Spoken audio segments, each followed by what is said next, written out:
For busy mothers seeking a convenient way to express breast milk, a specific breast pump can be a valuable tool.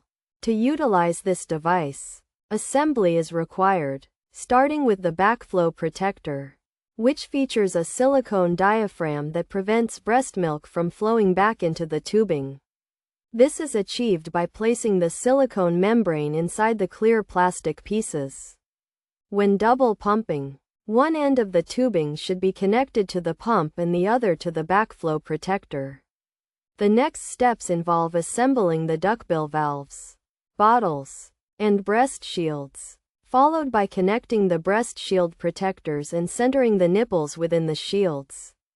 Once all parts are assembled, the pump can be turned on, and the massage mode initiated by pressing a specific button, typically starting at a cycle and vacuum setting of 70/1. As milk begins to flow, the mode can be switched to expression, usually at a cycle and vacuum setting of 54/4 or 5.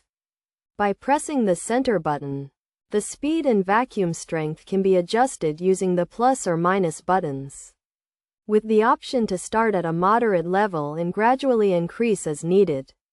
By following these steps, the breast pump can be effectively used to express milk, providing a convenient solution for busy mothers.